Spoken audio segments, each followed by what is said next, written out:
That's for Kimmy.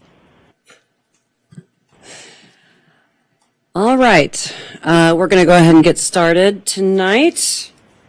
Thank you all for being with us tonight on the May 11th meeting of the Santa Monica Rent Control Board. We are now called to order. Would you please call the roll? Yes, Commissioner Gwynn. Here. Commissioner Ivanov. Here. Vice Chair Leslie. Here. Chair Foster. Here. Commissioner Gonska is absent tonight. All right, if you will all join me in the salute to our flag. I pledge allegiance to the flag of the United States of America and to the republic for which it stands, one nation, under God, indivisible, with liberty and justice for all.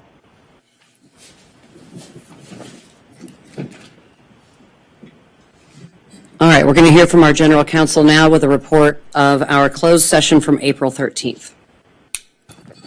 Thank you, Chair. Good evening, Commissioners. The board met in closed session on April 13th, and at that time approved a settlement which resulted in the resolution of litigation involving the property at 1238-1242 10th Street. This was litigation that the board brought alleging various violations of the Ellis Act. And as a result of this resolution, the tenants will be offered the right to return. The tenants who were displaced from the property as a result of the Ellis withdrawal will be given the right to return to their former units at their prior rents on the same terms and conditions that existed when they were evicted. They will also be able to recoup the construction decrease amounts that were awarded to them and which they weren't able to fully recoup because they were evicted before those amounts could be recouped. If they choose to come back, they will also receive relocation fees to help pay for their move back to their former units. One of the other aspects of this settlement was that this will result in the dismissal of a case against the board and one of the tenants who continues to reside at 1238 10th Street. And so this was a positive resolution. Just wanted to report that. And that's the end of my report. Thank you. Thank you. And I, for one, would like to thank our legal staff and our entire staff for the incredible work on all of those cases, and to see it come to fruition in such an interesting and different way than we might have anticipated had we gone the full litigation route. It actually turned out to be, I think, an equitable, favorable deal for the tenants that we were so concerned about. And I think some of the tenants of the city are relieved that the Builder's Remedy projects are not necessarily going forward on their parcels. We do still have some tenants that are in peril and still concerned. So the entire result of that case is incredibly interesting, and I know how hard you guys worked on it. Speaking of that, as a point of personal privilege, I'd like to give a shout out to my team, especially Rebecca Sherman and Daniela Wagnicki, who just did some incredible work on this case, and so they deserve a lot of the credit for the success. I absolutely agree. I don't know where that city attorney's office would have been without you. Well, that's true too. Don't mean to leave them out. They were definitely part of the team. Dan, you're in good company tonight. If you look around, we have an entire female audience tonight at the old Rent Control Board meeting. So very nice. All right, thank you for that, Allison. We're going to move on to item 5, approval of the minutes. If somebody would I would entertain a motion from someone who has reviewed the minutes.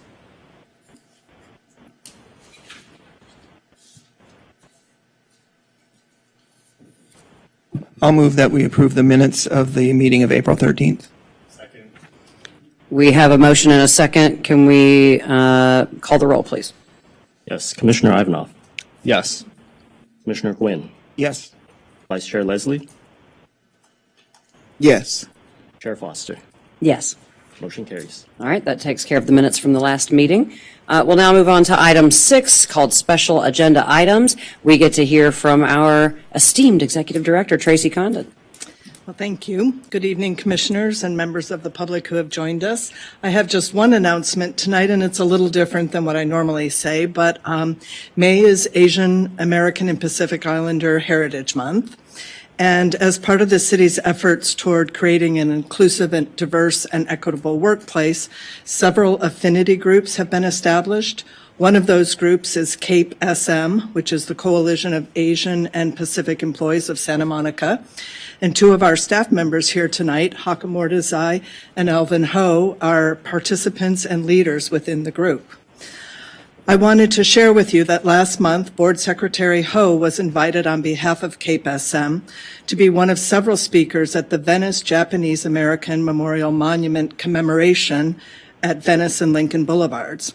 In a thank you note to Alvin, the event organizer stated, "Your remarks on the sensitive issues of hate attacks against Asian Americans and Pacific Islanders and the recent violence within the AAPI communities in Monterey Park and Half Moon Bay were thoughtful and considerate and so very sobering."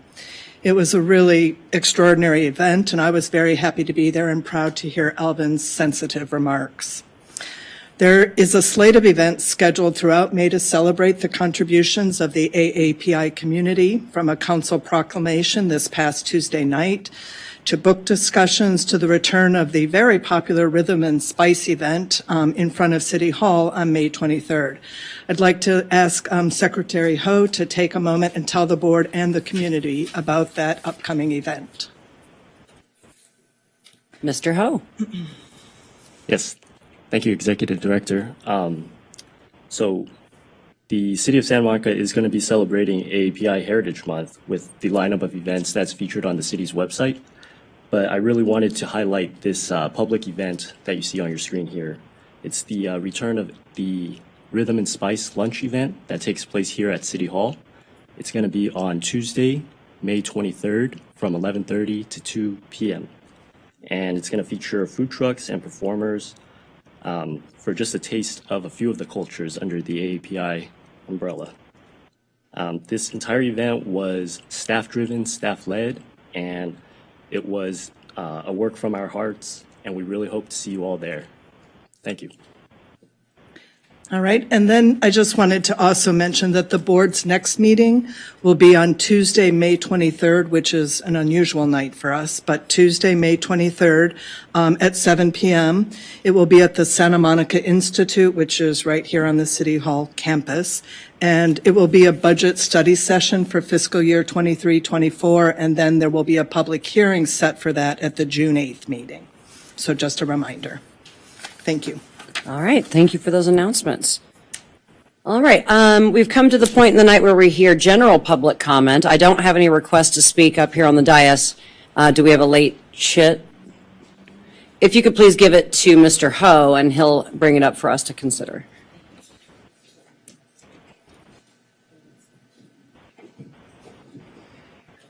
Does anyone have any objection to hearing the late chit?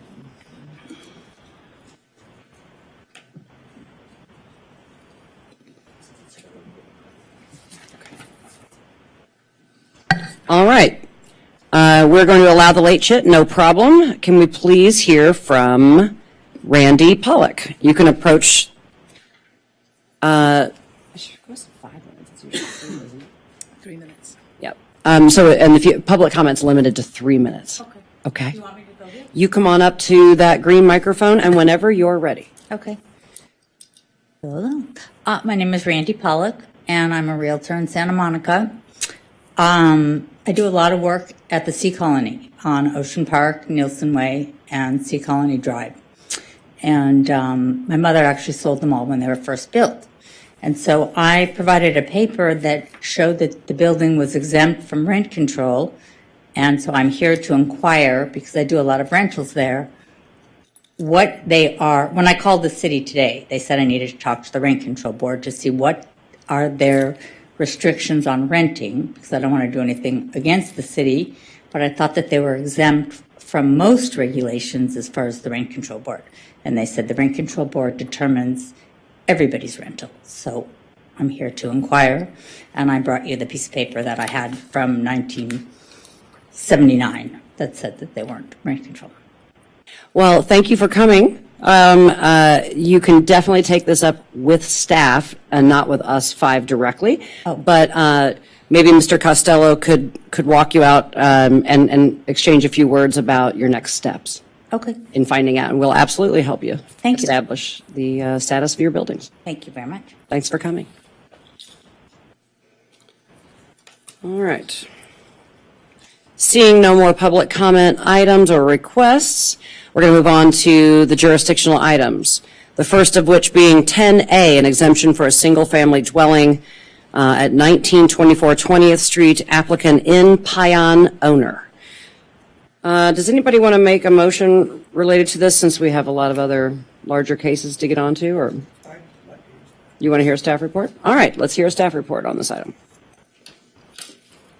Good evening, Commissioners. Hello. This is a single-family dwelling exemption.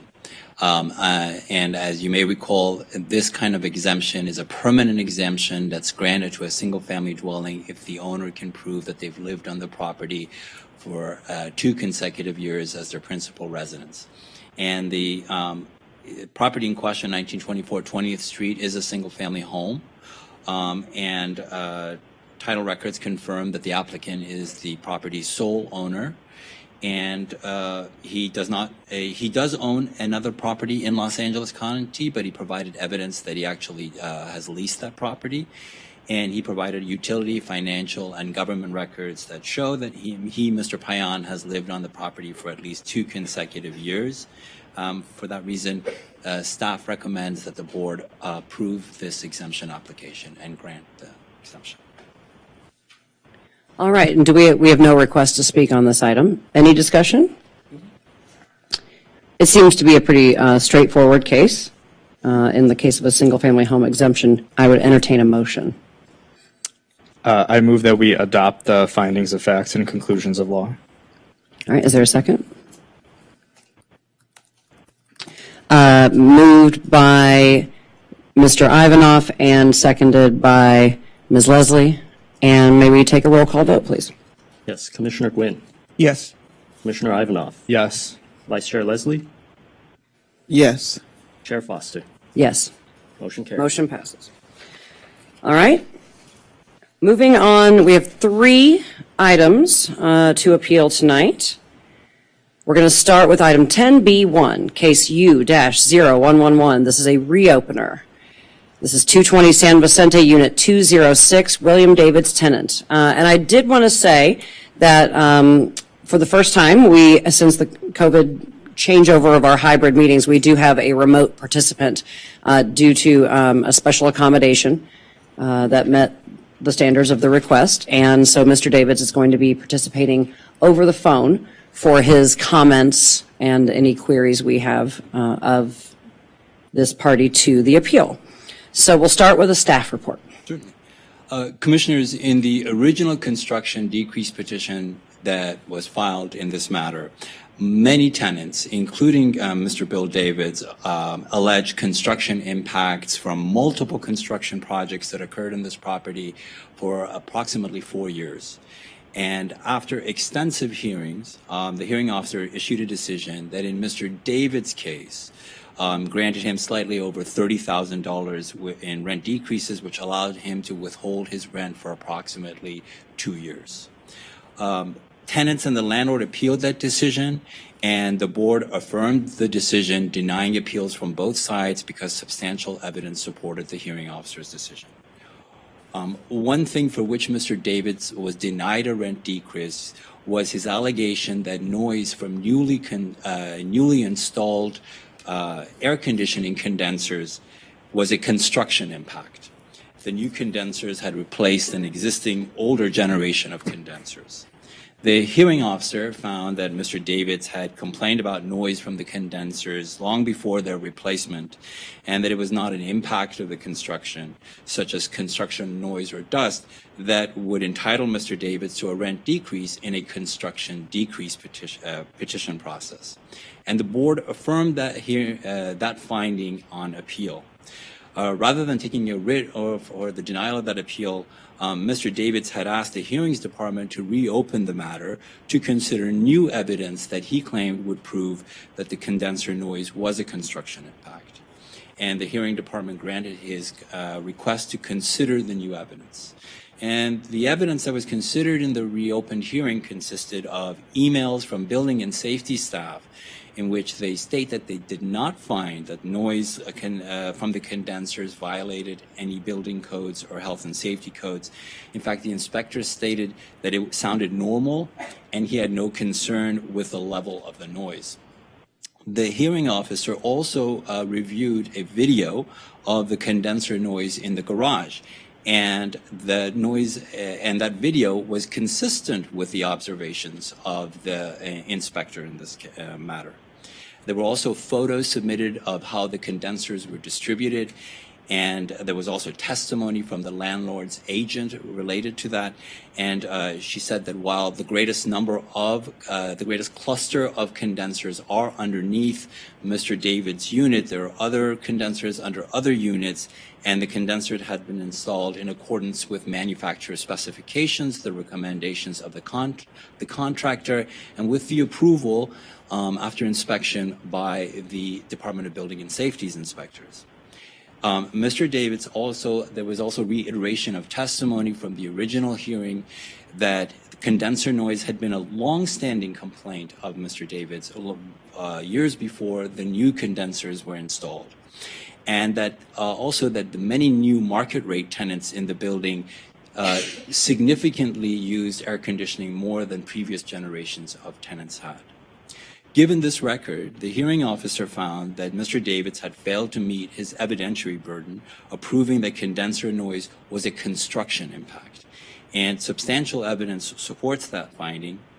Mr. Davids also raised issues in his appeal that were not before the hearing officer in this case, mainly dealing with building and safety's approval of the permits for the installation of the condensers, and also allegations about failure to comply with the Americans with Disabilities Act. These matters were not before the hearing officer in this reopened case. The question that was before the hearing officer was whether condenser noise was a construction impact.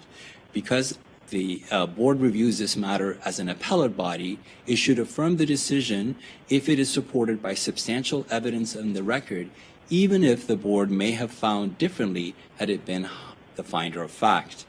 And because substantial evidence does support the hearing officer's findings in this decision, that the new evidence does not show that condenser noise was a construction impact, staff recommends that the board affirm the decision and its findings of fact and conclusions of law. Thank you for that report. Do any of the commissioners have clarifying questions to ask of staff before we hear from our speakers? Okay, seeing none. We do have a request to speak on this item, 10B1. Can we have Elsa Horwitz, Esquire, please? Oh, sorry. Forgive me, because the chit wasn't in my hand. How could I forget about you, Mr. Davids? Never in a million years. How will we hear him? Over the public system, and he'll be able to hear us because we're in the microphones? Correct. Okay. Mr. Davids, can we just hear your voice as a test before we start your time? Testing, 1, 2, 3. That's clear as a bell. That's very good. All right. Whenever you are ready, your time will begin. As a party to this matter, you will have up to 5 minutes to speak. Go right ahead. Yes, thank you. There are very serious errors of assertions and reasoning in the appeal that was presented to you. Number one, I had to go on an archaeological dig to get information about the placement of the condensers under my apartment. Essentially, condensers were moved around in musical chairs fashion. They were moved away from the renovated apartments. I want to remind you that 11 out of 16 apartments, either through attrition or through buyouts, were vacated and renovated on my floor. And the owner took an opportunity, allegedly, to shift many of the condensers away from the renovated apartments and installed them under my apartment. It's true that noise has always been a problem, not just for me, but I acted as a spokesman for much, much older neighbors over the 3 decades that I've lived here. But this is a very separate issue. First of all, an application was taken out for the purchase and installation of the condensers. There was supposed to be a proper means and methods plan submitted not just to me, but to tenants on the floor, probably tenants throughout the building. Building and Safety submitted a means and methods plan line for line saying NA, information not available. And then, and I have no idea who did this, but a single trade application was taken out first in February of 2017, later in August of 2017. And I know I'm not acquainted with a single trade application, and most people, and perhaps even the commissioners, aren't acquainted with what a single trade application is. But essentially, Building and Safety automatically grants the contractor or the owner to do work that is not submitted to tenants in the form of a means and methods plan. So this was basically done, for lack of any other word, surreptitiously. I had no knowledge of what was going to happen underneath my apartment on the ceiling of the garage. I live above the first garage level. Essentially, I did not also know at the time, and I know that the hearing officer accused me of not doing due diligence. I do not know how many archaeological digs I have to go through to obtain information. David Willis in Records Management was extraordinarily helpful, and I found an email which indicated from Building and Safety that placement of the condensers is discretionary. Therefore, I'm not a contractor, I'm not the owner, but the condensers were simply shuffled around, they were repositioned, and I now am living with 7 brand new, powerful, industrial strength condensers under my apartment. There is absolutely no transparency in terms of what the owner and the owner's contractor was up to, and I certainly had absolutely no idea of the policy of rent control. I was ultimately told by the fire chief that they probably could have put even more condensers under my apartment had it not been for the fire code. So there were some constraints. I'm lucky only to have 7 powerful condensers under my apartment. It's a question of transparency by the owners and the contractor. Also, there is a suggestion that the noise sounds normal. The inspector came into my apartment without any notification. At that particular time, the management company was KOR, K-O-R. I had no notification that an inspector was coming into my apartment, and insofar as the word normal is concerned, David Willis could not find any decibel measurements. I'm sorry, Mr. Davids, that's your time. Mr. Davids, why don't you take a minute to wrap up your thoughts, but we will need to wrap it up and do some questions and consideration and hear from the other party. But go ahead and take a moment to wrap up your thought, please. Yeah, essentially, when they did the measurements, first of all, in my apartment, there was no record of any measurements being taken. Just walking into my apartment and saying that the noise sounds normal, what does that mean? What does normal mean to the average person? It doesn't sound normal to me.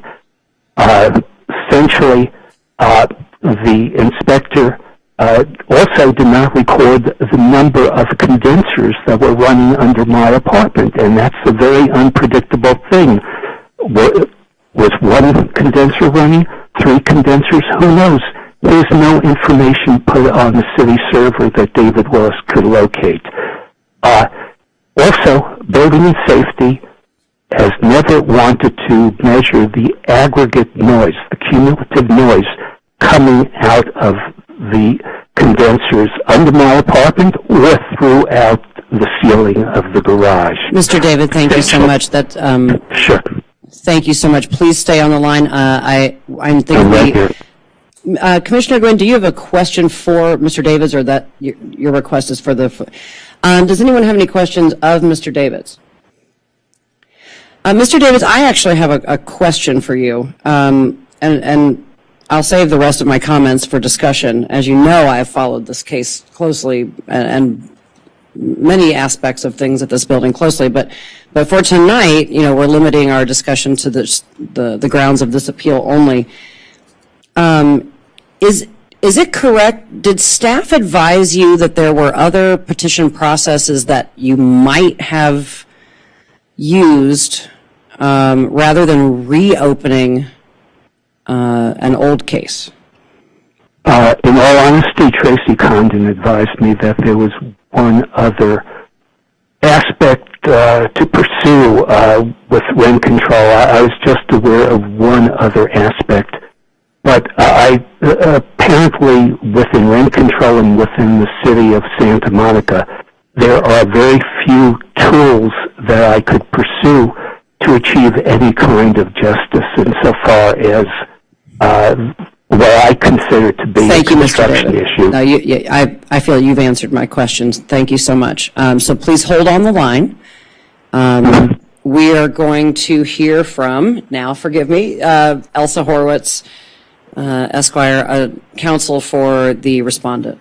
Thank you. Good evening. You have up to 5 minutes. Thank you so much. My name is Elsa Horowitz. I'm an attorney at Wolf, Rifkin, Shapiro, Schulman, and Rapkin, and I represent the owner of the building, which, and I have very limited comments here. The new owner of the building as of the end of December is a brand new party entity. It's 220 San Vicente Holdings, LLC. It's a Delaware limited liability company.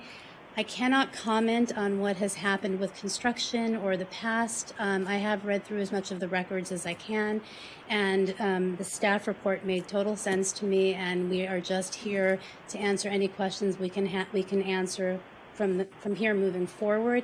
There is a new management company on the ground in the building, Cushman Wakefield, and that's all I have to ask unless anybody has any questions. Seeing none at this time, will you stay around in case we do have some? All right, thank you so much. All right, that is the extent of the request to speak on this item. So we will now enter discussion. I see Commissioner Gwynn in the queue. Yeah, first of all, I just wanted to acknowledge Mr. Davids, what you've gone through. My heart goes out to you, Mr. Davids, for you and many of the tenants at San Vicente that have had to go through this process. That said, I also understand what you're saying about the noise and the vibration levels. I too struggle with those things if it's very minor even. Everybody has a different level. But that said, we have to go by code from the city and evidence that's provided to us in the hearing, and personally I see no other new evidence that would change my mind as to changing the previous decision on this item. So, thank you for those comments. Commissioner Leslie. I would just like to commend Mr. Davis for the amount of evidence that he was able to find, even though it was rather problematic for him. And I just follow up with Commissioner Gwynn's comment as far as my heart going out to him as well. To see the number of condensers that are there in the garage were quite a lot. However, we are we have to abide by the law. Thank you. Thank you for those comments. I will make a few comments since I don't see any other requests to speak at this time. There's no question that tenants that receive $30,000 and $34,000 rent reductions must have gone through something, and it must be a record-setting something for our community. There's no doubt that this is the largest case our agency has ever handled as far as a petition process by a group of people in the same building. So thank you so much to the Hearings Department and members of the Hearings Department for tackling the biggest project that's ever come across your desk. It's been epic and years in the making. As Commissioner Leslie and Commissioner Gwynn have already said, we do have to take these on an individual case-by-case basis, and we have to follow the law. That's what we're here to do. I did want to point out that in Mr. David's comments, his comments about the staff report, he notes that his words, that construction impacts are not limited to the duration of construction, but to their permanence. And actually, that's not, unfortunately, the way our law reads. And correct me if I'm wrong, I believe it was Lynn Naliboff who was here, was the Hearings Department manager at that time. But I recall me being the only one up here who was here during that discussion, that there was something that she brought up at that time offering tenants different processes and further processes by which they might, reach that which they seek.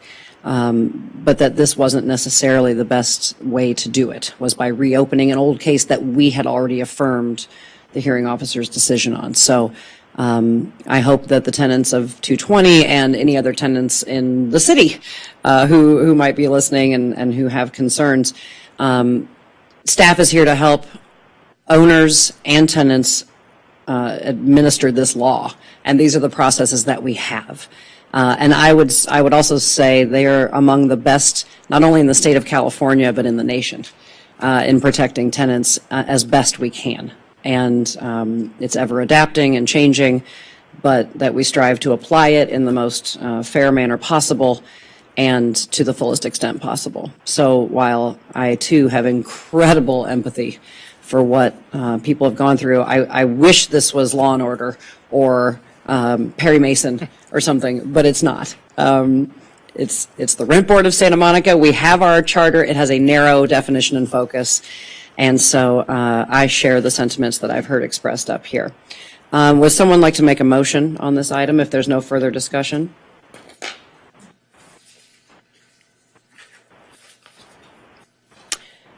Don't jump all at once.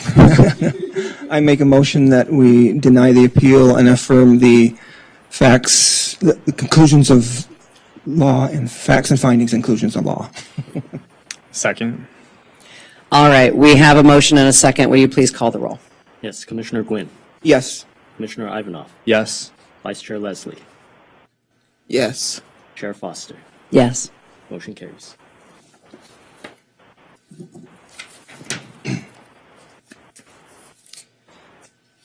All right, and thank you, Mr. Davids, for making the effort to join us remotely. That worked out well, and I'm glad you were able to participate. All right, moving on to item 10B2. We've got case U-0119, another reopener. It's at 220 San Vicente as well. The petitioner is Dorit Zierler.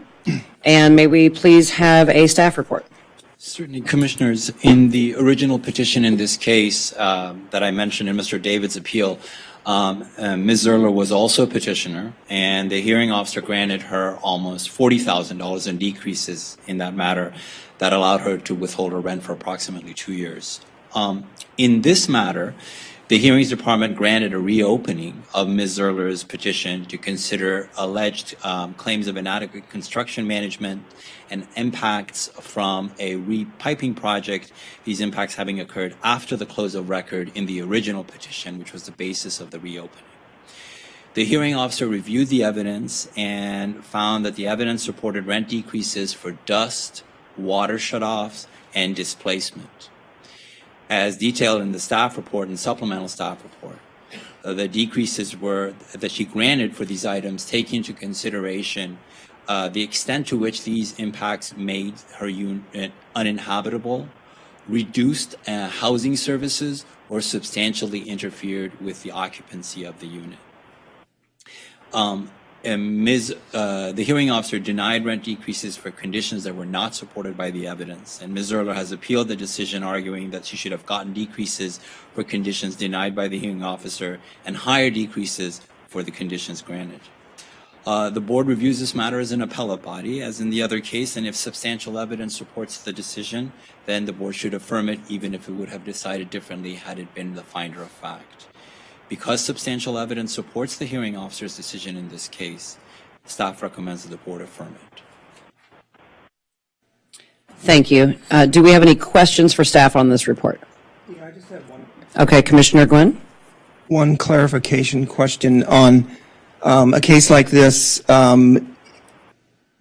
Unlike a decrease petition where it's dollar amounts that are assigned, this one is percentage amounts.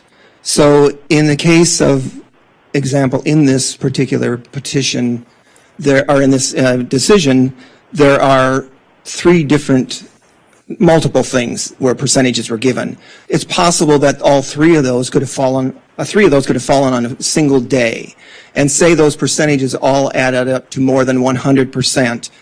They would have to be adjusted and such to bring it back to 100%. Is that correct? That's correct, because what you have to understand is that when you give a rent decrease, you have to take into account the totality of all the housing services that are paid for by the rent, including roof and all of the different housing services. And so you have to take that into consideration when you're giving decreases. For example, in this case, there was a 50% rent decrease given on the day in which Ms. Zerler was required to relocate from her unit from 8 to 6 p.m. And that's a way in which that decrease was arrived at, was taking in a look at the impacts on that day and how it interfered with the housing services that were provided on that day. All right, thank you.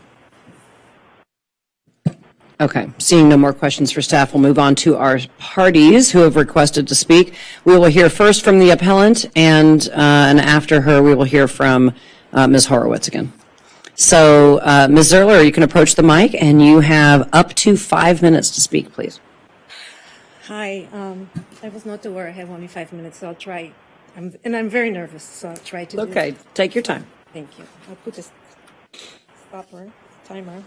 We'll wait to start her time till she finds her notes, okay? Okay. In early 2019, I received a notice that the repiping project will start in June 2019. According to the city and core group, we're upgrading the building to accommodate laundry units, so it wasn't necessary to be done. Per the means and methods dated March 2019, the renovation was expected to take 10 days in each individual unit and to complete the entire project in 8 weeks. The description included opening of walls, no mention of ceilings, repiping and rebuild. In reality, I've experienced construction work on a much greater scale than presented. The project timeline was extended several times due to different reasons which were not always shared with tenants. Starting June 2019, the second floor, which I resided, was the first floor to start cutting holes inside the unit. This floor was like the guinea pig of the whole project. They didn't know where the pipes are. They had to locate everything. The repiping project was more intrusive to me as a tenant than the previous projects in which I received a reasonable rent reduction, thank you, for more than 6 months for the repiping. I was living in a construction zone inside my home, with walls and ceilings open, with acoustic ceiling, which we all know has asbestos, just cut, pry, not protected for 6 months like that. The holes were not small. The holes were 2 feet by 3 feet, at least 6 holes in my den, living room, and bedroom. My bathroom ceiling was gone. And instead of covering these ceilings with type X drywall per means and methods, they just covered it with a thin plastic, which can be a fire hazard, which can have, we can have, infestation because we have a real open crawl space between floors. That's how I lived for 6 months. So when the decision of that hearing officer, and I'm getting off my notes, came back just to number the days that the workers were there, was totally wrong. Because I was exposed to all this dust and debris and asbestos for whole 6 months, from June until December, when they came to close these holes. And then in March, they came back to open more walls to accommodate another unit on the 5th floor to run pipes for washers. This was insane for me. I have friends here, 2 friends. One of them has asthma. She couldn't come to me. I couldn't have people, not because it was unsightly, because of all the dust.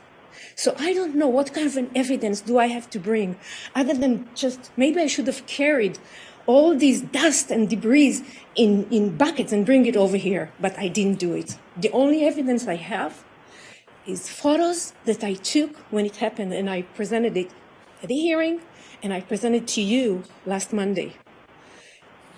It shows how they opened. It shows they never came to do asbestos testing before they even started the project.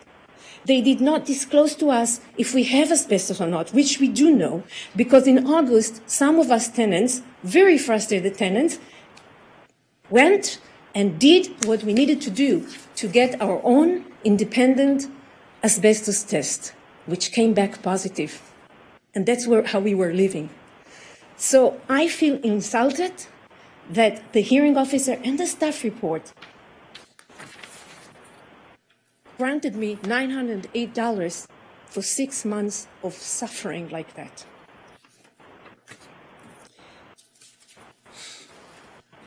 What I'm trying to say that I spent so much time on it. I spent so much effort on it. It's because I'm talking the truth. It's because I really suffered for that time. So otherwise, I wouldn't come here and talk to you. I wouldn't spend 1.5 years just preparing my case. And it upsets me. I just want to add to this something else, which is not related to this case, but it relates to how we are being treated in 220 San Vicente Boulevard. I haven't had heat since mid-January. We had a very, very cold winter. I still don't get heat. Your time has concluded.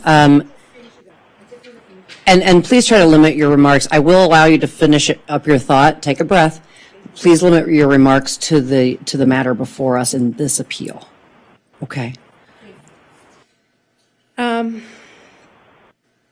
just want to say, I want to leave like I have rights as a tenant, and that's what I'm asking. I'm 66 years old. I have a very serious chronic heart condition. I can't stand it anymore. I can't deal with these things. And it's just not fair that we've been treated like this by owners there, whoever it was before, and hopefully the new owner will be better. But this is it. Thank you so much. Appreciate your help, and I hope you represent us tenants as you represent landlords equally and without any kind of prejudice and bias. Thank you so much. Thank you for your comments. Thank you. Does anyone have any clarifying questions for the witness? The party, the appellant. All right. Actually, could you come back to the microphone? We have a question. One of the commissioners has a question for you. Sorry. Didn't mean to let you run away. Just a quick point of clarification. You mentioned that you said the tenants themselves went and did their own asbestos tests and got a positive result. When you say tenants, it was just you or a group of other? About 4 of us. Okay, and was that ever introduced into evidence for this hearing, or? Yes, it was introduced to the hearing, and I also included it on Monday when I sent my, I sent something on Monday, all my, statement. So I did include this. and as long as other photos of my unit, how my unit looked like. Okay, I just wanted to clarify that. Thank you. No problem. So, thank you so much. You can have a seat. Oh, sorry, Commissioner Leslie has I didn't see your name in the queue. Forgive me. So, does your apartment look like this now? No, they came on December. It happened, the whole project was from June 2019 to December 2019. So because they started the project on the second floor and then they went up to the sixth, the second floor was the first one when they opened the ceilings and walls to see where the pipes are, and then I think she's just looking for a clarification of the that's it. timeline. So just to tell you why it took that long for us more than others is because the cutting started at our place, continued cutting, and then the repiping started from second floor going up until we finished repiping the sixth floor to come and start patching the ceilings in December 2019. And then in March, they came for another week, right before COVID, for another week to open more wall, and another wall in my unit just to repipe more for fifth floor washer. So there were 6 months and a week. Did she answer your question though? It's been restored since then though. Yeah. The ceilings. Okay. Right. Thank you. You're welcome. All right. Thank you so much. You can have a seat. Thank you for your comments.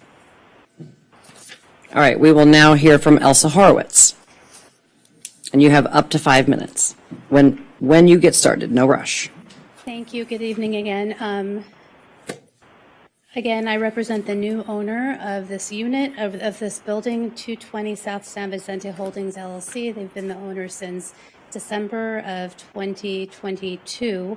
There's a new management company, as I stated before, Cushman Wakefield, and so I don't have much to comment except we are in support of the findings of the staff, and just in response to something that was just mentioned. The tenant mentioned that in the documentation that she provided to the board or in connection with this appeal on Monday contained asbestos reports. I did not see any asbestos report attached. Yeah, thank you. Can we pause? So staff, can you just address, because Commissioner Ivanov had a question, and I do think it should just be cleared up. The asbestos work that she requested was addressed in the staff report, kind of deep in the case. But can you clarify an answer to Commissioner Ivanov and this attorney? Right. I believe your question is to whether she was included in the submission of the written response, and yes. Right. you received what was included. Okay. And to answer the question, Commissioner Ivanov's question, yes, the asbestos report that the tenants obtained was included in this evidence. As mentioned in the staff report, in the original case, it was already established by the records in that case that there was asbestos in the ceiling. So when HUMD was involved, it had to do with the abatement of the asbestos, which occurred according to the procedures that are practiced by asbestos abatement contractors. Thank you for that clarification. Did you have any, you've got more time. Do you have any further comment? No, I don't, unless you have any questions for me. Okay. Thank you. Thank you so much. All right. Seeing no more speaker. All right. So let's begin the discussion phase of this item. I have a request to speak from Mr. Gwynn.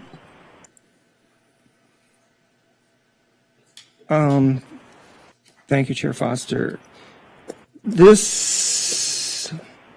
Some things bother me a little bit in this case, so I wanted to ask some questions as staff to get some further feeling on where these numbers came from, the determinations. I realize that as an appellant body that we can only change things if there was an error or if there was something like that.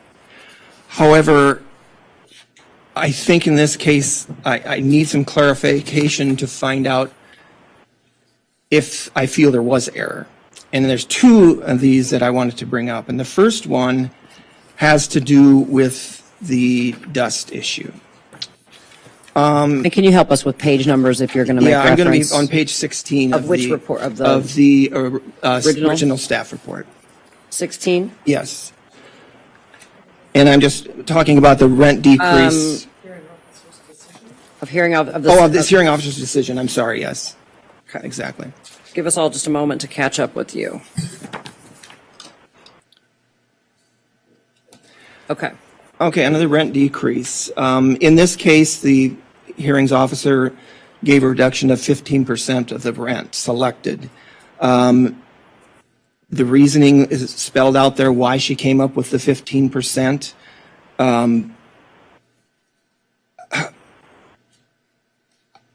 How did they come up with the 15%? And I don't know if it would be Tracy or Hawker who would respond to that.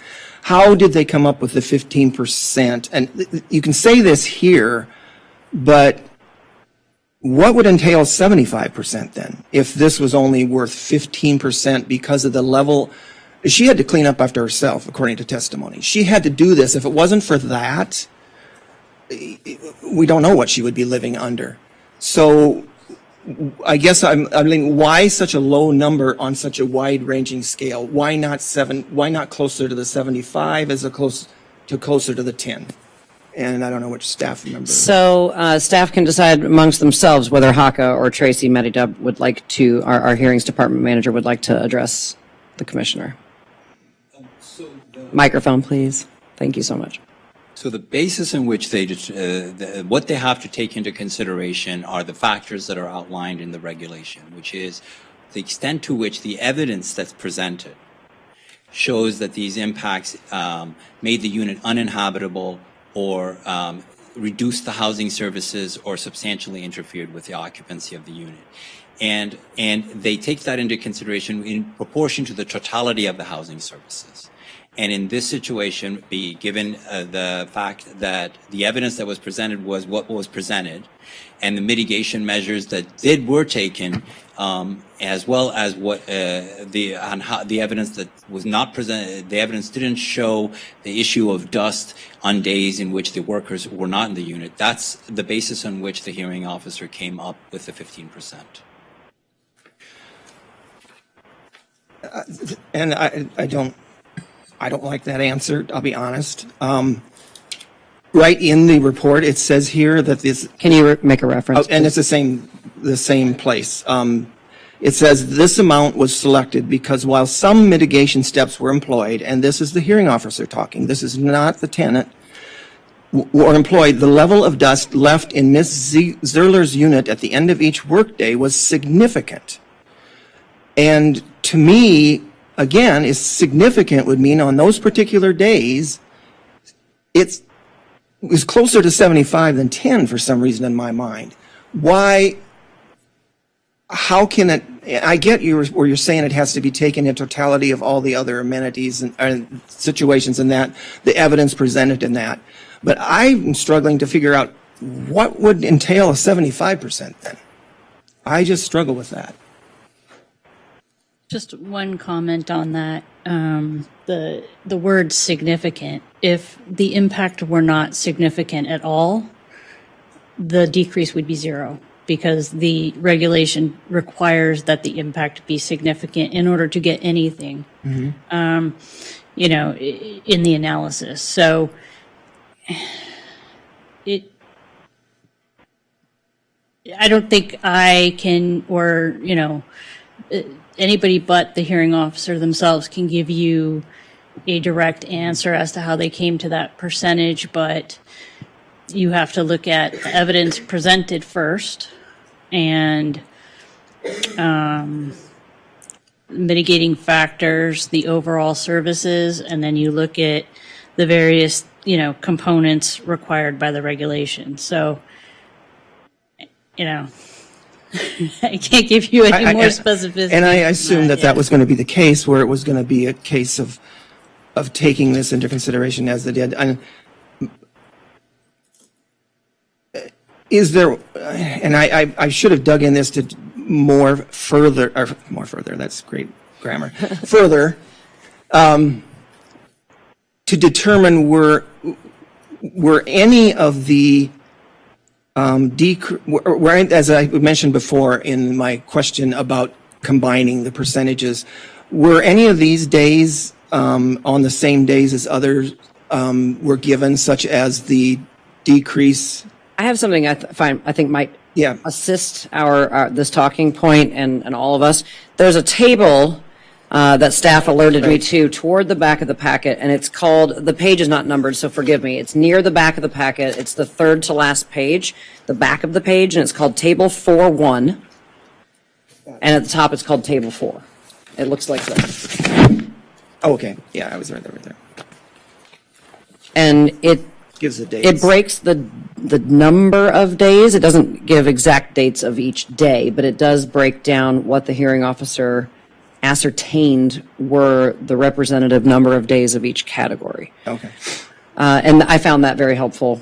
I had similar questions. I agree. The only problem is that, again, it doesn't address if there were multiple ones on the same day where we're running into that impact potential of the impact overall of the. Do you know off the top of your heads, were there any days where that was the case? Yeah, based on this particular chart, the maximum on any one given day, should they have overlapped, would have been 85%. Right. From the categories. So it would be no. In the Right. underlying case, that did happen. But it still could make a difference, as we said, because in our estimation, 85% in those three things together would still be too much in our estimation for that thing. It doesn't have to necessarily be 100 to cut it off, is what I'm saying. So it could weigh into our decision if we wanted to weigh the totality in the day. We don't want to give 85% if that seems a lot for that one day.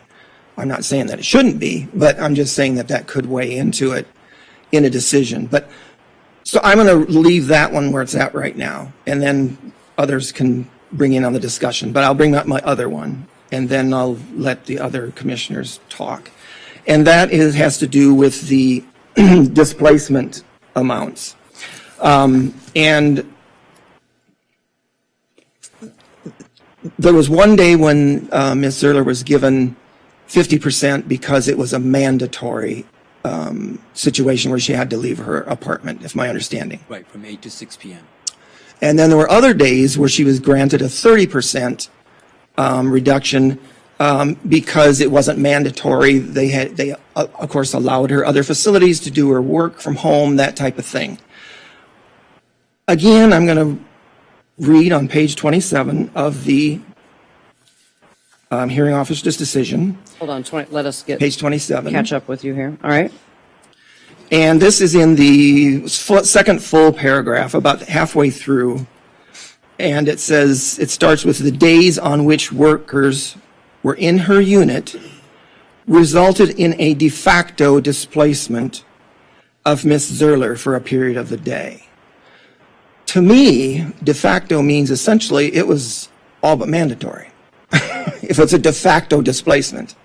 So again, that wording to me would lead me to believe that the displacements was such on those 30% days that it was just as impactful on her as on the days when the one day when she was a mandatory displacement.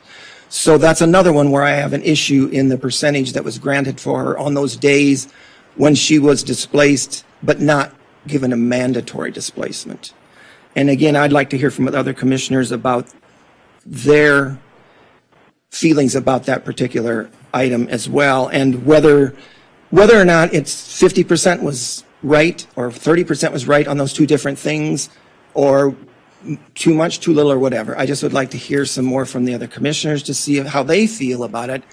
And maybe I can ask staff again, what's their opinion of what de facto means? I mean, that has to be I'm sure it has to be the hearings officer that would have to, she would have to be the one that would have to. Well, staff is here to interpret right those decisions.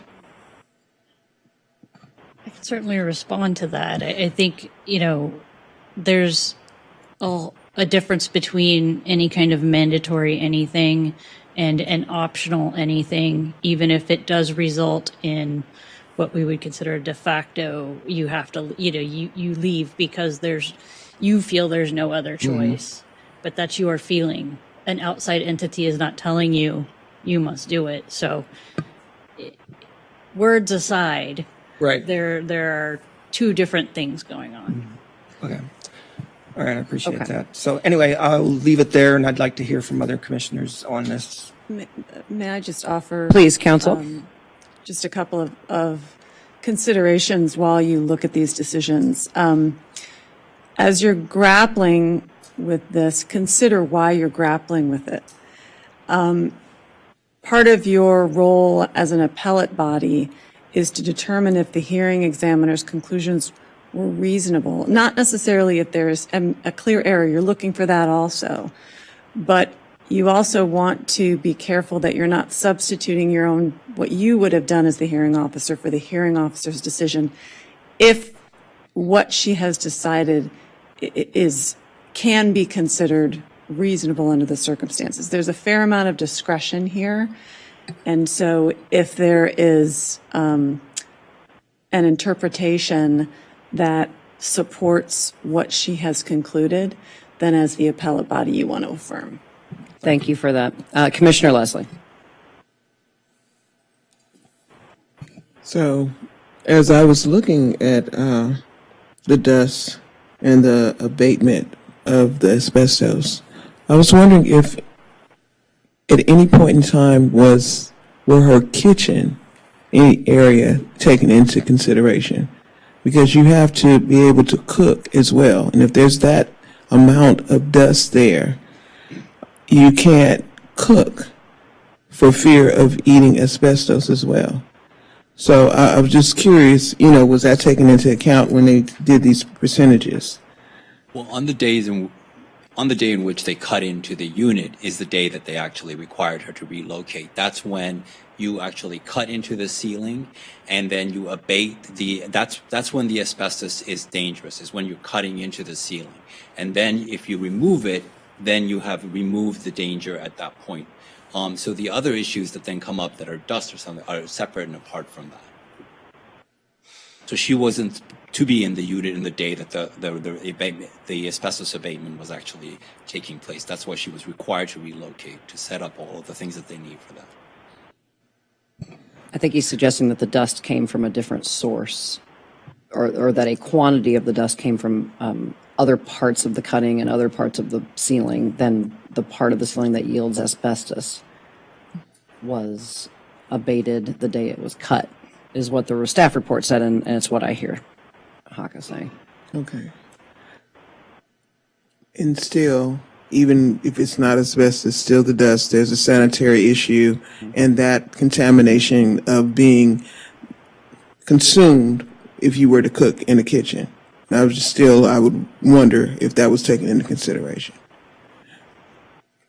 Yes. What I know is what's in the hearing decision, which is that they took into effect that the extent to which the evidence showed dust to be an impact on those days in which the worker was in the unit.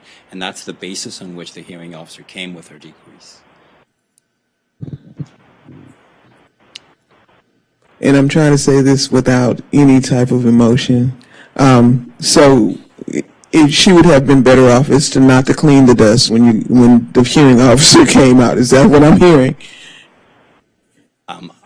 I wouldn't be able to answer that question. I think your point has been made. And by the way, we can go around. You can talk more than once. If other thoughts occur to you, feel free to come back.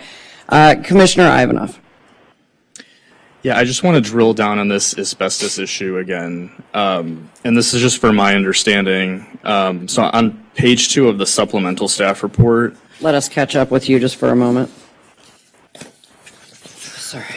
Supplemental staff. So in the first paragraph on page 2, so if my understanding is correct, the reason why she was denied the rent decrease petition specifically for the asbestos issue is because it was not found that there was a violation of AQMD regulations, and Santa Monica building and safety inspectors did not find any violation of health and safety codes.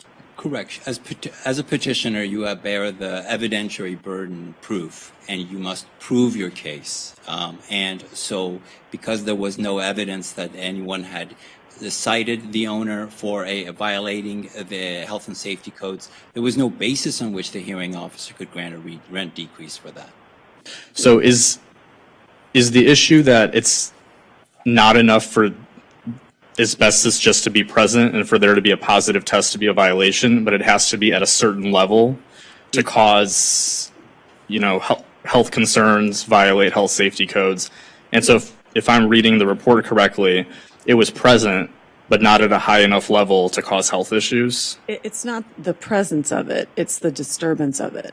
And so it was not disturbed. So there was no violation because it had not been disturbed, and the part that had been abated was abated properly. Okay. Thank you. Okay. My turn.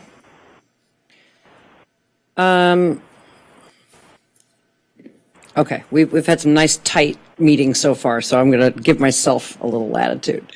In over 7 years of sitting up here, I've only overturned, or not overturned, but changed how I felt about an appeal one time. Because 99.99999% of the time, the hearings department gets it right. And whether it's something I like or not is irrelevant. Sometimes it's for the landlord, sometimes it's for the tenant, and I've been very comfortable following the staff recommendation on almost every single case. The only time we didn't, and I believe it was unanimous, was when we did not question an error in procedure, but we did not find the hearing officer's decision to be reasonable. And like Haka said, there is leeway. And so the five of us believed on that occasion, as an example, that the decision based on the number, the dollar amount or the percentage, was not reasonable. And so we altered, in that case, the amount and availed ourselves of the scale and stayed within some of the tight parameters of the case so as not to alter the hearing officer's decision, but to enhance it. Even though I know I am limited as a commissioner to the exact details of the exact days and the exact situation that is in the record, I think that within that, I still find that it was not reasonable. And I'd like for folks to go back to that table on the near the back of the original full staff report of the back of the hearing officer's decision. Whether or not there was asbestos in the dust, we'll never know. We don't have, but the tenant will also never know. And I remember in her comments, she was saying, I don't know if I sat there for 6 months breathing in asbestos or not. That's stressful. Water being shut off, and I do understand that there's a standard, and I discussed this case with staff thoroughly. There are standards, but the standards have a range. Water being shut on, off, on, off, off, off, on. Oh, I don't know if I'm going to be able to shower today. Is today going to be an on day or an off day? 5 to 8 hours is one thing if perhaps you work outside the home and you're not home when the building's being impacted or your unit's being impacted by the shutoff. But if you do work from home, and I double-checked this fact, our process does take into account your typical and customary use of your unit. So if you have young children at home, or if you care for an elderly person at home, if you have pets in the home, versus if you're gone all the time because you're a flight attendant or so, we do take into account, and the hearing officer does take that into account when considering percentages.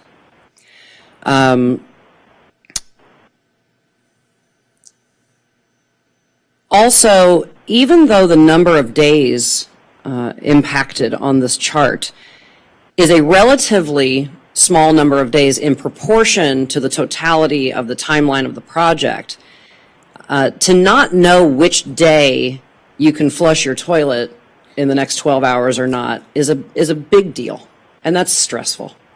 It's impactful. To have it be arranged from 5 to 8 hours, but never more than 24 hours. I just wanted to let the other commissioners and the public know where that comes from. And I didn't know until I learned in a previous case where that came from. There are certain things that tip the scale as to whether it's uninhabitable or not. And one of those is the duration that a utility, for instance, is shut off. And in the case of water, one of the, correct me if I'm wrong, one of the qualifiers is it more than 24 hours? Right. So not knowing if you can cook, not knowing if you can bathe, not knowing if you can do anything to wash your hands with water all day long, day in, day out, not knowing when the next one may or may not be properly noticed. Sometimes they were properly noticed.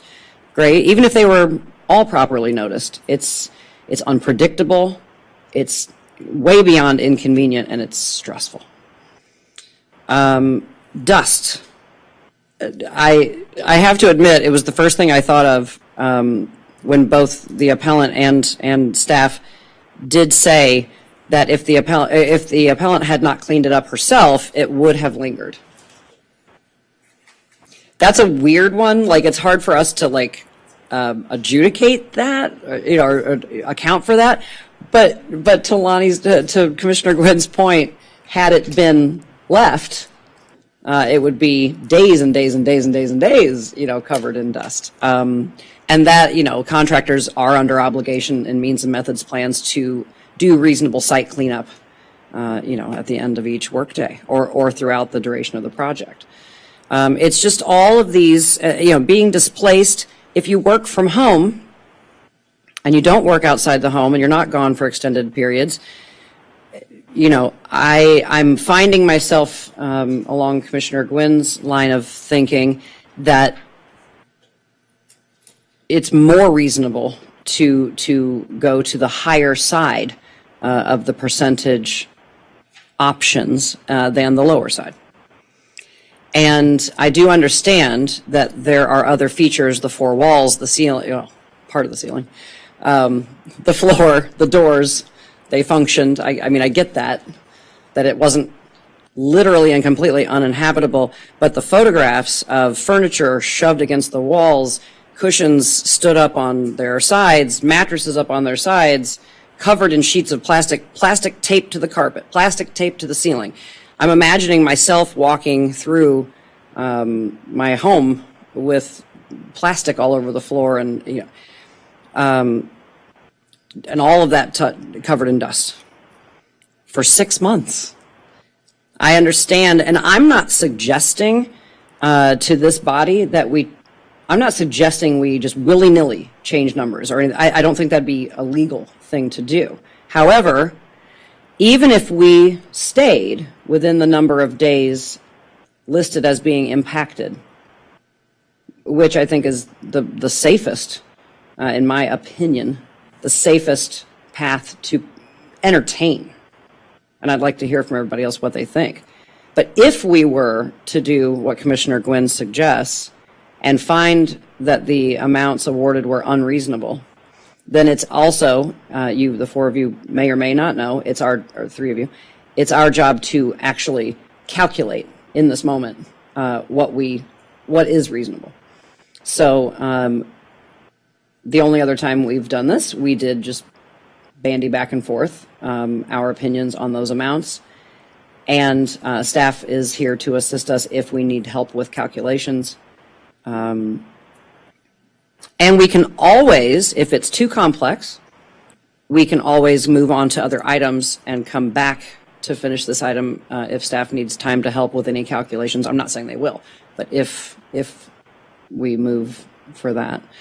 But I'm not one to disagree lightly, but I just find that the totality of these projects, and I'm not considering the other years. I'm not even considering the other years that these people have been through and the other impacts that have already been adjudicated. I mean, have already been handled. I'm talking about just this 6 months and just this repiping project. So we're staying within the scope of this. I find the dollar amounts and the percentages used to be unreasonable. So I would like to hear from other commissioners what you all think about the rest of this case. Commissioner Ivanov.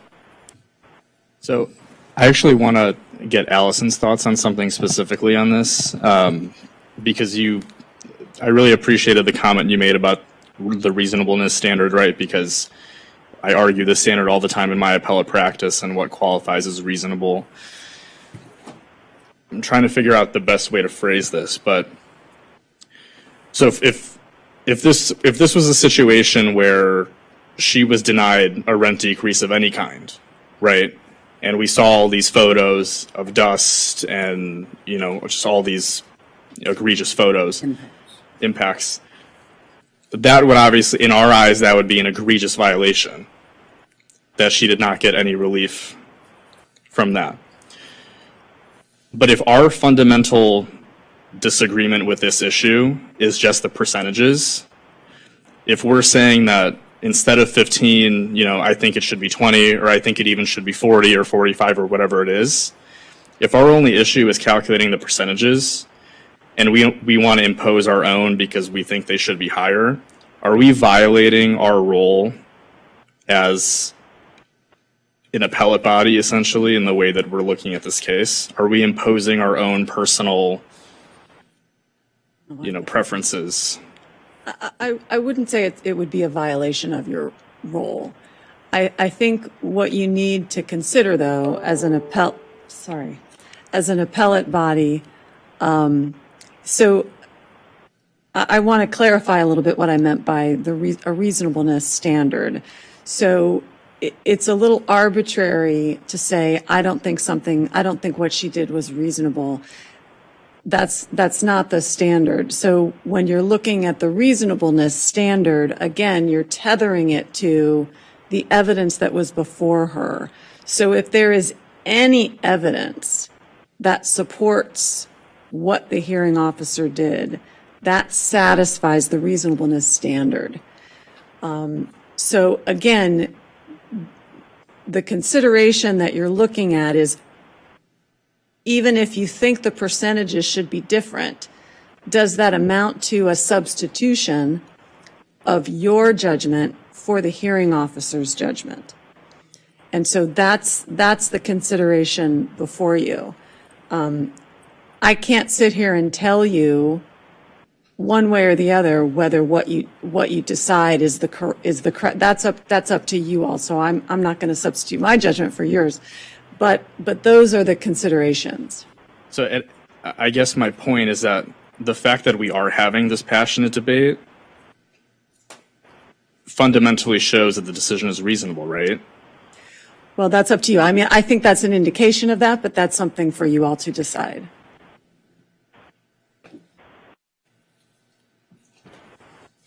Thank you. Commissioner Gwynn. Microphone, please.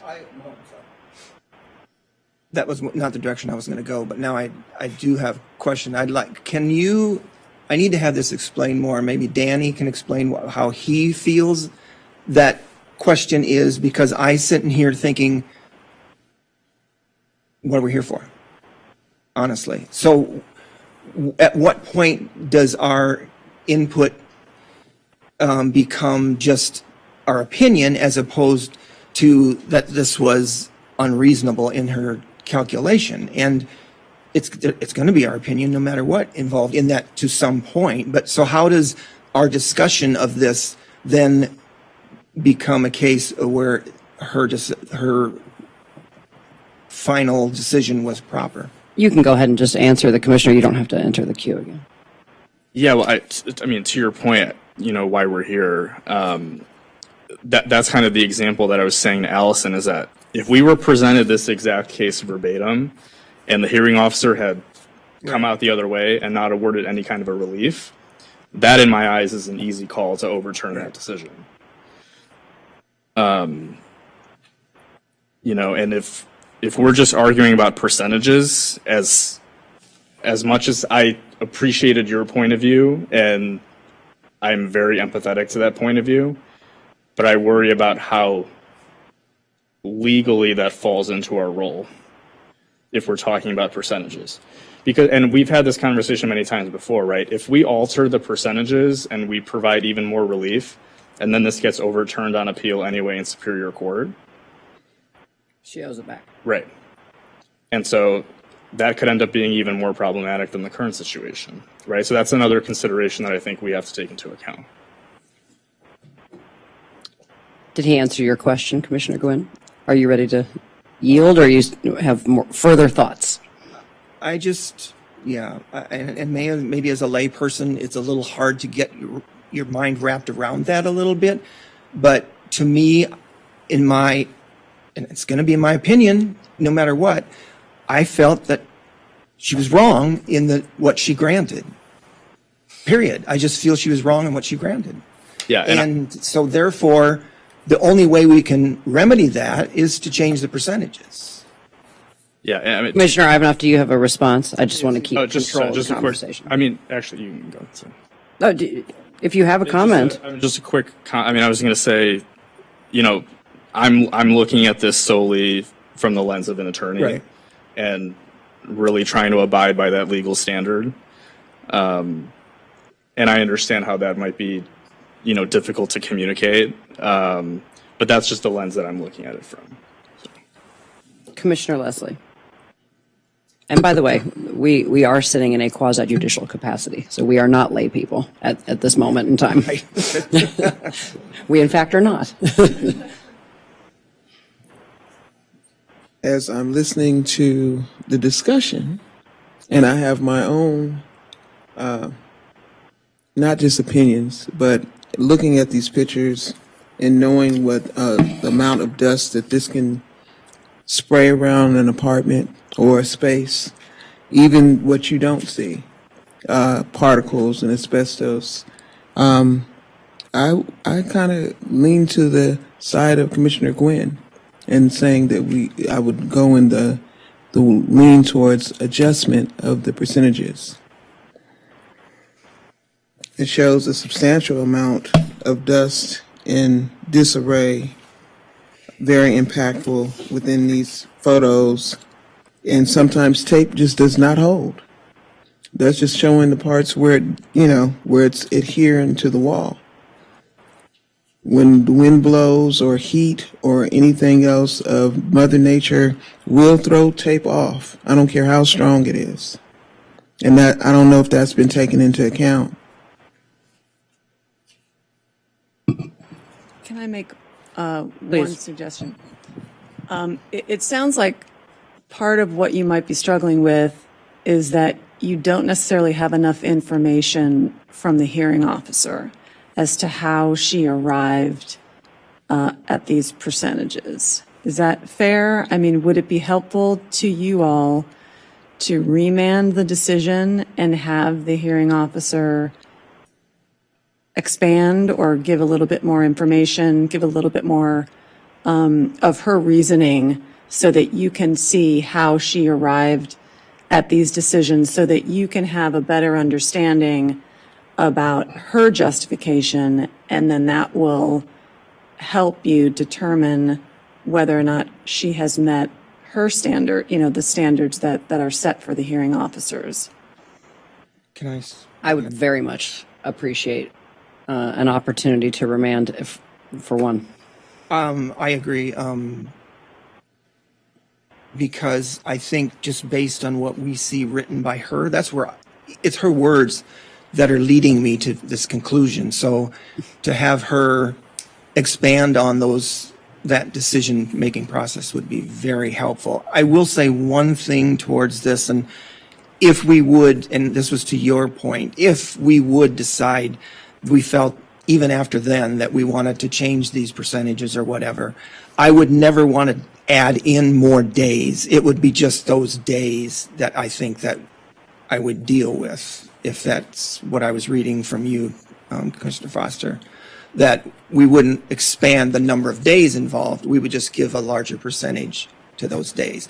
That said, until we hear from the hearing officer, maybe that's a moot point at this point. I'd like to hear from the other commissioners, any discussion or thoughts on remand.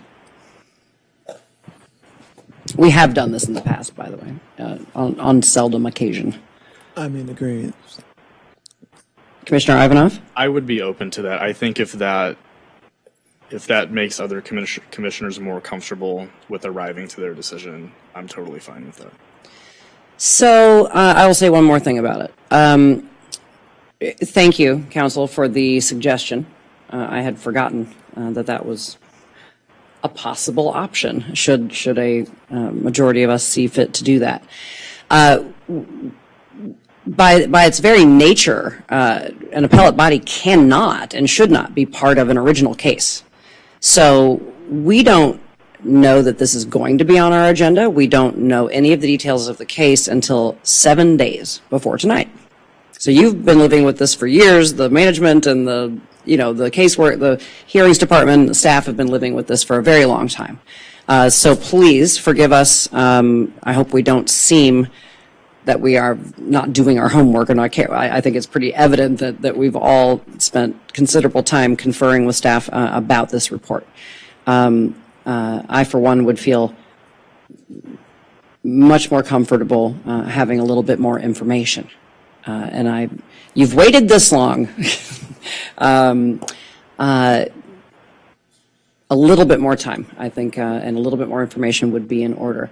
I would move that we remand this case back to staff. So before you make a motion, I want to make sure that we're clear about what specific issues we're talking about. From what I heard, it sounds like we're just talking about the dust and the water shutoffs. Oh, no, not necessarily. I believe it'd be all three. I've heard enough consensus and concern about all three categories. So displacement, I'm looking at the table. Plumbing, and dust. Dust, water shutoffs, and displacement Mm-hmm. in that table. So all of those percentages, for all the percentages, or just it sounds like you were okay with the 50%. Yeah, I think I was, but I was just concerned about the 30%. You mean just the one day of June 11th? Yeah, that one day. To me, it was more the 30% on those other 9 days listed there. I would agree with that. And then, of course, the percentages on both the dust and the water shutoffs for all those days. If I hear at least one more voice say they agree with that, then we would have consensus. If not, that's fine too.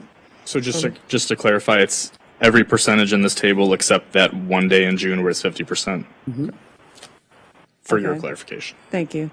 And just to be clear, there would not be an additional hearing. There would be no new evidence presented. All you're looking for is just for the hearing officer to expound on her reasoning so that you have a better understanding as to how she arrived at these numbers. Mm-hmm.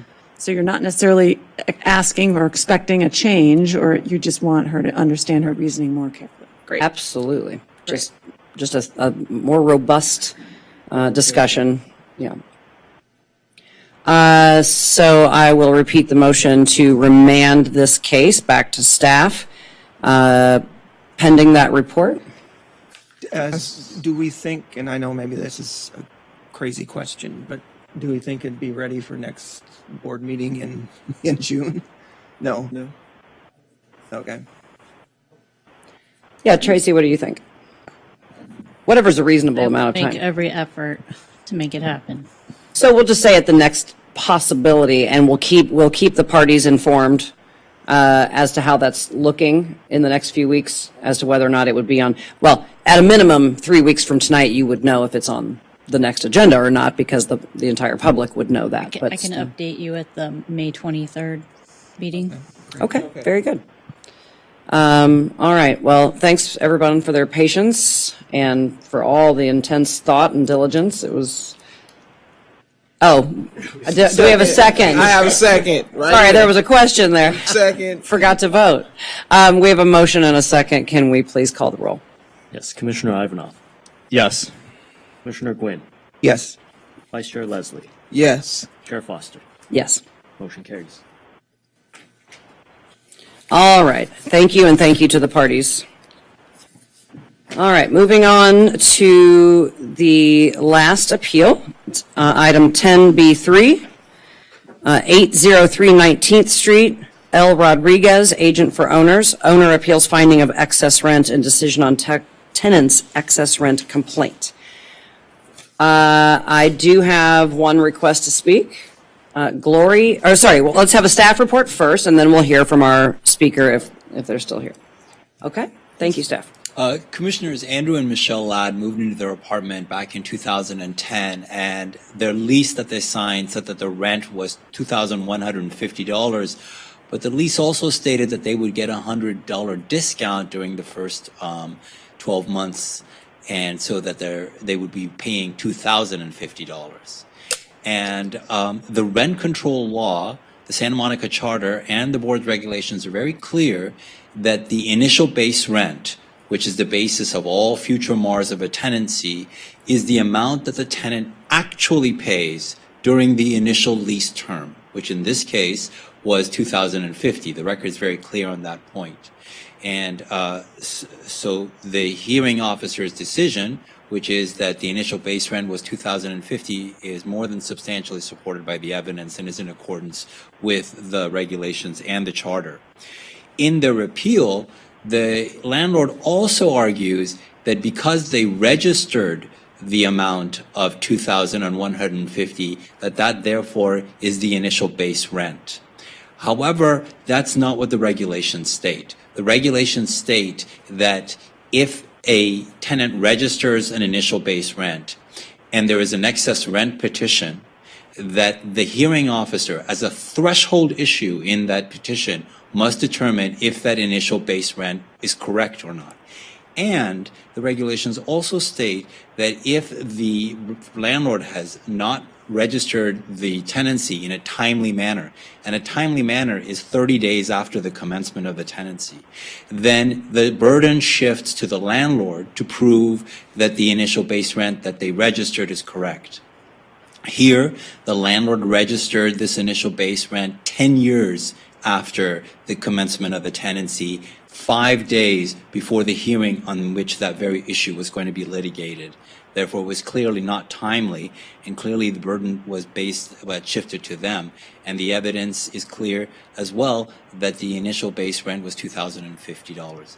For those reasons, staff recommends that the board affirm the decision. Thank you for that report. Any questions for staff? All right, Gloria Mendez, you've requested to speak on this item. You've requested 1 minute. You have up until 3. Whatever you need. Hi, I'm just filling in for Lizette, who's the one who had been coming to all this. Can you speak up a little bit or into the mic? Sorry, I had been coming in. I'm just filling in for Lizette. She's the one who was dealing with this. So argument is basically then, why did the agency accept the $2,150 as the base rent? If you guys are saying that it's the $2,050, because on the lease, the tenant clearly is aware that the rent is $2,150, that it was just for those 12 months they were granted that $100 off out of good faith from the owner. So why would the agency then approve it and they set that as the $2,150 base rent? All right, thank you. You can sit down if you're finished with your comments and be available if we need you. Okay. Back? Okay, thank you so much. All right, there are no other speakers on this item. We will enter discussion. No one's jumping up to speak, so I'll just make a couple of comments. So I loved this case to read it because it's always fascinating when there's, the nuts and bolts of what our agency does and what our charter allows us to do. It's fun to see it actually get worked through and worked over. We've also had requests from the public in public comment and at other correspondence moments. Why can't we do this thing where we offer this discount and everything else? The law is clear And as Commissioner Ivanov pointed out at a public meeting recently, there's case law that determines exactly why and how everything we do within the charter.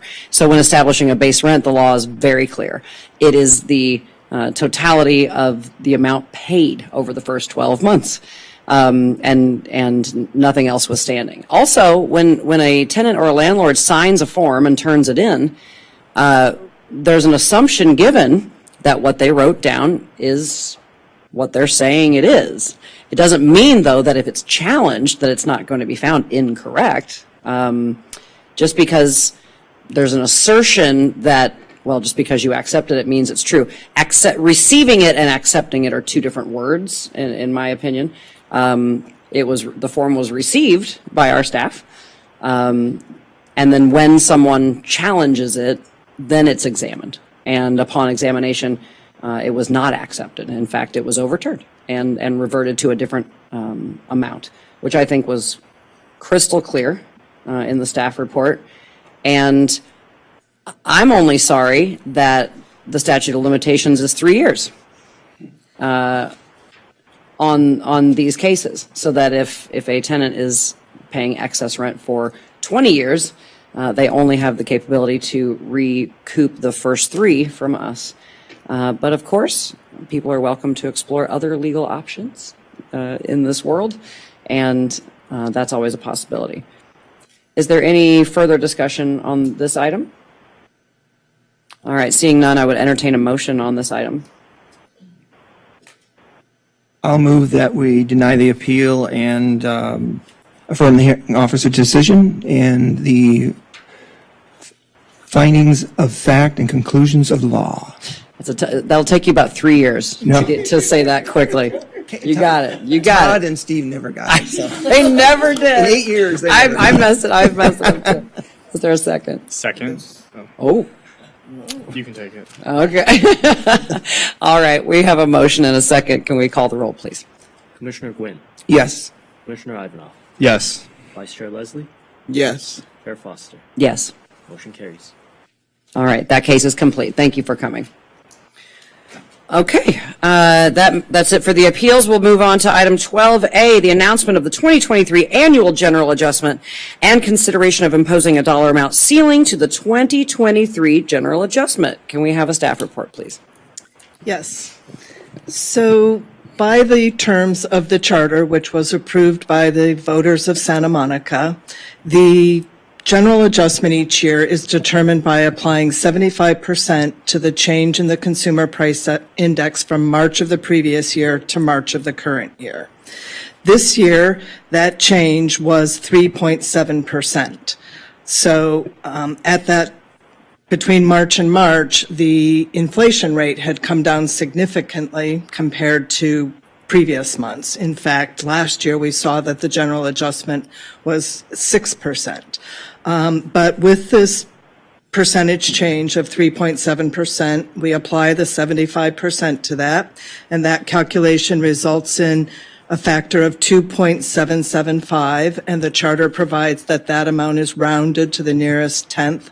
So that makes this year's general adjustment 2.8%. The charter provides that the board may consider applying a maximum dollar increase after holding a public hearing. And the charter also sets forth the formula by which the ceiling is calculated. And that is, we take the 85th percentile of the maximum allowable rents for all controlled units. And so this year that amount is $3,350. And then we determine the 85th percentile of the maximum allowable rents for units with a base rent established before January 1st of 1999. So those are the long-term tenancies that have not been reset to market rate. And that calculation this year is $1,462. We add those two numbers together and divide it by 2 and come up with a number of 2,406. And then we apply the 2.8% general adjustment to that amount, which brings us to a dollar amount of $67.37. And we round that to the nearest whole number, which is $67. So this year, the board will hear from the public on June 8th and then make a decision of whether or not to apply that ceiling. And if the board chooses to apply it, it will apply to units with maximum allowable rents of $2,375 and above. So tonight is just the night to announce the general adjustment and to set forth that we will hold a hearing on June 8th. Okay, thank you. I'd just like to make a comment quickly. There was a local newspaper article, the headline of which read, Rent Board proposes 2.8%, and I thought it was actually a really well-written piece, and the story made a lot of sense. But we don't propose anything, to be clear, when it comes to the general adjustment. The charter passed by the people of Santa Monica for many, many years now prescribes exactly how we do it. Measure RC most recently simply adjusted how we do it, and we announce it. It is a mathematical formula. So we're not proposing, we do not choose it, we do not debate it, we do not formulate any opinions about it. It is what it is. So thank you for that announcement. Commissioner Gwynn, you have your... Your comments made me think, because of the way Measure RC was implemented, the amount to which the general adjustment will be applied is as if the 2022 general adjustment had been 3% or a maximum of $70. So that's in many cases is not the amount that is currently being collected from tenants, because as of March, those amounts had to be reduced to 0.8% above last August rent. It's kind of confusing. We've had several communications about it. It's our intention this year to provide both to the property owners and to the tenants what that dollar amount is to which the 2.8%, or if the board sets a ceiling, to which that will be applied. So hopefully that will provide some clarity for people, which is different than any other year. Yeah, and I'll add to that. The newspaper did give, I had a conversation with the author of that article and gave an example, which I'd like to just quickly give now, because as many times as we can get it out in the ether, the better. So if you're paying $1,000 a year and a half ago, so if you were paying $1,000 before the 6% increase. So then the 6% increase takes you up to $1,060. And then several months later, with the implementation of Measure RC, you go back down to $1,008. 2.8% will not be applied to $1,008, nor will it be applied to $1,060. It will be applied to a brand new number, which is $1,030 in that example. So what the board staff is going to do in an unprecedented calculation and mail merge and major undertaking is going to communicate every single rent in 27,000 units in this city, individually printed, sent to the homes and to the landlords of each unit in town. So we implore the public, don't throw it in the recycle file without opening it. Please read it. It has really important information. And I'm sure our staff expects to get deluged again in August and September of this coming year. Thank you for that. Commissioner Gwynn, did you have something further? Well, I'm glad Tracy brought that up. I was going to mention that Measure RC and bring that, but I wish Kurt was here because he's a huge proponent of getting out that information about people not getting a 2.8% on what their current rent is, assuming they got the 0.8%. And they need to read the information that we're sending out or contact us to find out what that is. And just to complicate it further, I just did my own calculation of if you got the 0.8% this year, what your new rent is going to amount to is a 5.88% number off of this current rent in September. So it's not a full 6%. But it's going to look like it's going to feel like they didn't get that decrease at that time, but they did for these numerous months. So what specific efforts is staff going to undertake as far as like local press, emailing, that sort of in addition to our mailing? what other kinds of measures will you take? I'm sure Mr. Costello has a plan for that, and we will use the city's social media, and we will, release a press release and do everything we can to get that information out. I think the most helpful thing will be the mailing that we provide with the actual information for each unit. But yes, we will do a push to get the information out. Great. All right, that concludes. So it's simply an announcement. Oh, sorry, Commissioner Leslie. I need this in like a neon color. It's so small. Commissioner Leslie. And so, as I always do, please make sure that it is in Amharic and in Spanish as well. The mailing pieces will be in English. We will have translations available, and we will have on the mailing that the translations are available upon request. Okay. But we cannot send this type of mailing out in 4 different languages, but we will absolutely make it available and let people know it's available. But, hold on. But can you make sure that it goes out on social media in those languages? If you can't have it printed, at least have it out on social media, the graphics in social media. Yeah, we will. Go ahead, Mr. Costello. You can address that. Good evening, Commissioner. So I think what would be effective if we use social media, but we provide links to those translated pieces. So whoever subscribes to the City Social will get it initially in English, but there would be language, in Amharic and Farsi and Spanish to say that they can get that same information on our website or from a link.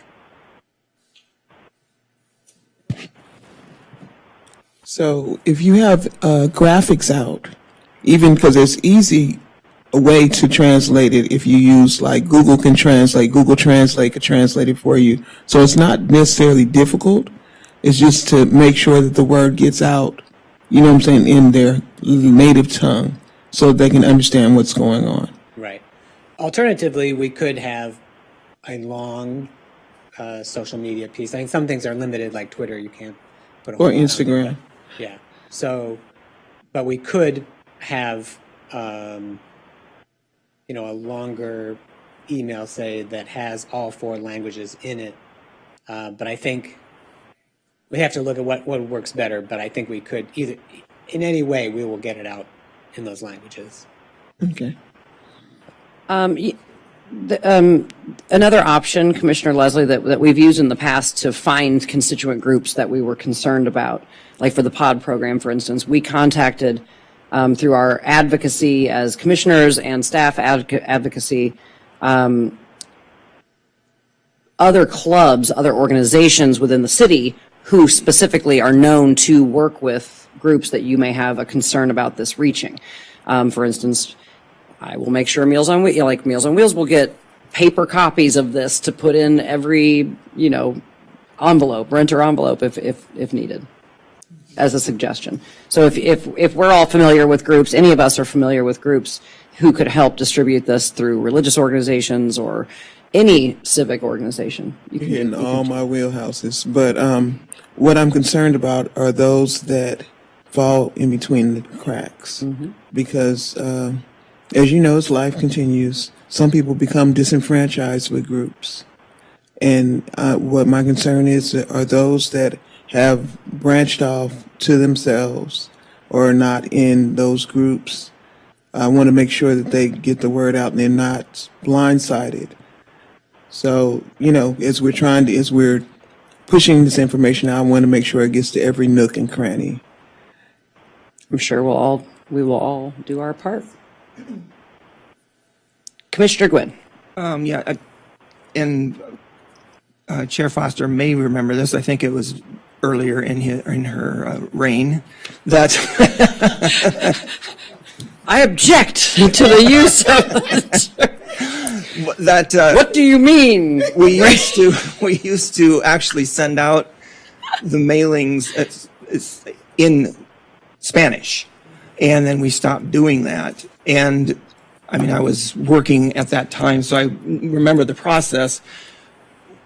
Did we decide to do that because of the monetary and that there wasn't enough demand for it, and the cost was just so exorbitant to do that we stopped doing that? Yes, because it required, total duplication when we sent it out in 2 languages. So instead of 4 double-sided pages, we were sending 8 double-sided pages. Plus the weight. And we found that we used to have a totally, our website was both English and Spanish, 100%.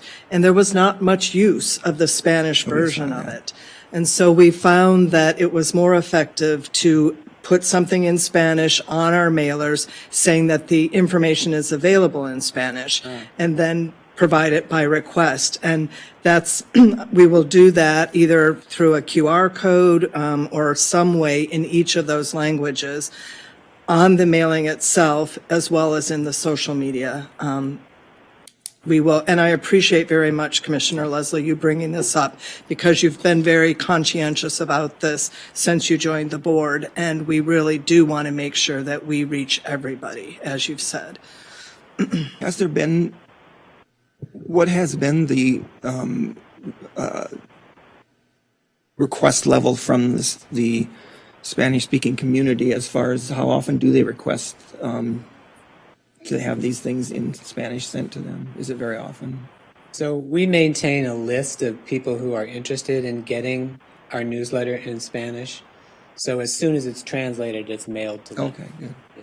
That's excellent. That's good. That's a good point. If you know people who would like to receive it in another language, please let Mr. Costello know, and he can start a list for each of those languages, and we can make a point of sending the mailing once it's produced out to specific people. How's the word getting got out to them, other than just in the mailings? It says if you wanted in Spanish to contact us. Is that how you get this mailing list? That is primarily how we do it. All of the pieces have on it that the information is available in Spanish. And then it when they says it in contact you, Spanish. then you'll have their contact. Commissioner Leslie. So I concede for the mailers, but like for the social media, because I know that's less, it costs less monetarily. I just request that it's done on the social media, like, something short, whether it be in whatever language, just using Google Translate to do so wouldn't cost us any extra monetary value. We're not concerned about the cost of translation. We will absolutely do the translation, and the city is very committed to this as well. So I'm sure they will work with us on the social media aspect of it. Yeah, and the good news is the social media is flexible. You can have an album where the first slide is in English, but then the second is in Spanish, and the third is in Farsi, and the fourth is, there are slides available on the same post even. How do you know that? Because I like Instagram. All right. That was a great discussion. Out of what started out as just a small announcement, actually turned out to be a very robust discussion of something very important. All right. Thanks, everybody. That is it for our agenda tonight. Would someone like to move to adjourn? I move that we adjourn. At what time is it? All those in favor of adjournment, say aye. Aye. We're adjourned. My brain.